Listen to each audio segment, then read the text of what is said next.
ছাত্রলীগের সাথে সংশ্লিষ্ট 6 জনকে কেন বহিষ্কার? আমরা শুধু ছবি থাকার কারণে বাদ দিয়েছি, তা আপনি পদে থাকার কারণে বাদ দিয়েছেন, আপনি বাদ দিয়ে দেন। পদে থাকার জন্য না না, পদে ছিল তো ওই ফরহাদ আর ঢাকা বিশ্ববিদ্যালয়ের ছাত্র শিবিরের ফরহাদ এক না না একই ব্যক্তি, না না একই ব্যক্তি। ঢাকা বিশ্ববিদ্যালয়ের বর্তমান সভাপতি বা তার আগের সভাপতির সাথে এই জাতীয় কোনো কর্মকাণ্ডের কোনো প্রমাণ তিনি দেখাতে পারবেন না।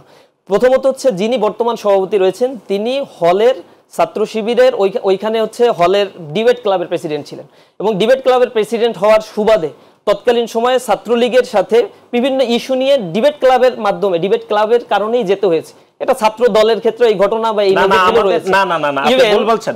ছাত্র দলের কোন পর্যায়ের কোন নেতাকর্মীরা ঢাকা বিশ্ববিদ্যালয়ের কোন হলে অবস্থান করতে পারেনি, শুধু একটা ফেসবুক পোস্টে লাইক দেওয়ার কারণে। আচ্ছা, আপনাদের ঢাকা বিশ্ববিদ্যালয়ের যে কমিটি দেওয়া হয়েছে এই কমিটি থেকে পরবর্তীতে ছাত্রলীগের সাথে সংশ্লিষ্ট 6 জনকে কেন বহিষ্কার করতে হয়েছে? বাদ দিয়েছে তো আপনি ঢাকা বিশ্ববিদ্যালয়ের ছাত্র শিবিরের প্রেসিডেন্টকে বাদ দিয়ে দেন, আপনি দিয়েছেন 23 জন ছাত্রলীগের সাথে সম্পর্ক ছিল। না না, আমরা শুধু ছবি থাকার কারণে বাদ দিয়েছি, তা আপনি পদে থাকার কারণে বাদ দিয়েছেন, আপনি বাদ দিয়ে দেন। পদে থাকার জন্য পদে ছিল তো, পদে বাদ দিয়ে দেন। কে ছিল? না ছিল না। আপনি বাদ দেওয়ার মাধ্যমে আমি বলছি, শুনেন, আপনি বাদ দেওয়ার মাধ্যমে এটা প্রমাণ করছেন যে আসলেই তারা ছাত্রলীগ করত।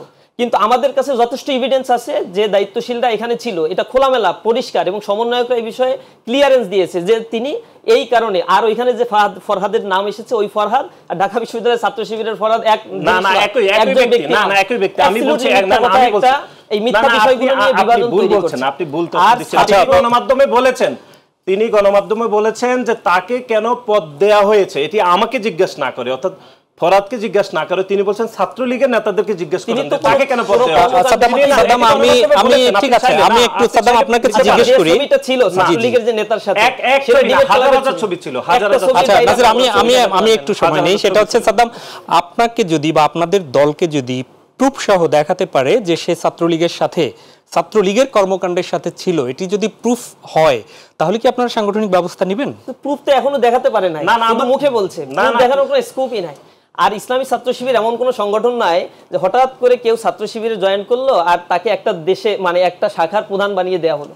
আমাদের ইসলামী ছাত্র শিবিরের এমন কোনো ট্রেন্ড নাই যেটা ছাত্র দলে রয়েছে। হয়তো সম্পর্ক নাই, ভাইয়ের সাথে সম্পর্ক ধরে নিয়ে এসে ছাত্র দলের কমিটিতে স্থান পাওয়ার সুযোগ আছে। আমাদের ছাত্র শিবিরে এরকম কোনো স্কোপ বা সুযোগ নেই। তো দীর্ঘ সময় ধরে ইসলামী ছাত্র শিবির করতে হয় এবং এইটা একটা আদর্শিক সংগঠনের নাম। আদর্শকে যে গ্রহণ করতে পারে সেই ইসলামী ছাত্র শিবির করতে পারে। আমরা ফিরবো, আমরা একটু শেষ করে দিচ্ছি। সেটি হচ্ছে উনি বলেছেন ছাত্র দলের যে 6 জনকে আমরা ঢাকা বিশ্ববিদ্যালয়ে আমরা পরে অব্যাহতি দিয়েছি তাদের বিভিন্ন সময় তাদের ছবি বা তাদের সংস্পর্শে ছাত্রলীগের বিভিন্ন সময় ছিল, সেজন্য আমরা বাদ দিয়েছি। কিন্তু কেউ পূর্বে ছাত্রলীগ করেছে বা পদ ছিল এরকম কিন্তু ছিল না। আমরা শুধুমাত্র ছাত্রলীগের সাথে সামাজিক যোগাযোগ মাধ্যমগুলোতে আমরা দেখেছি ছবি ছিল এই জন্য বাদ দিয়েছি। কিন্তু ছাত্র শিবিরের ঢাকা বিশ্ববিদ্যালয়ে এখন যিনি সভাপতি রয়েছেন তিনি গণমাধ্যমে বলেছেন যে কেন তাকে ছাত্রলীগের পদ দেয়া হয়েছে সেটি আমাকে জিজ্ঞেস না করে ছাত্রলীগের নেতাদেরকে জিজ্ঞেস করুন। এই একটি বাক্যই তো প্রমাণ করে যে তিনি ছাত্রলীগের দায়িত্বে ছিলেন, সুতরাং তাকে বাদ দেন আপনারা। উনি ঢাকা বিশ্ববিদ্যালয়ের সংবাদ সম্মেলন করে বলেছেন এইটা প্রসঙ্গ ইনি ঢাকা বিশ্ববিদ্যালয়ের টিএসসিতে আমি একটা প্রশ্ন করি, 1 মিনিট সময় দিয়ে আমি একটু বিরতিতে যেতে হবে। 10 বছরের মধ্যে আপনাদের ঢাকা বিশ্ববিদ্যালয়ে যে মিছিলগুলো হয়েছে সেখানে 10 জন 15 জনের বেশি আমরা দেখি নাই। আপনি ভুল দেখেছেন, 100-150 জনের কমিটি থেকে পেলেন। আপনি ভুল দেখেছেন। তার মানে এই লোকগুলো কোথায় ছিল? এগুলো তো ছাত্রলীগের মধ্যেই ছিল, পরবর্তীতে তারা আসছে এবং 29 জনের সাথে এদের সংশ্লিষ্টতা পাওয়া গিয়েছে। আমি বলছি 6 জনকে আপনাকে বহিষ্কার করতে হয়েছে। আমরা সংগঠনের প্রেসিডেন্ট আগে প্রেসিডেন্টকে বহিষ্কার করেন।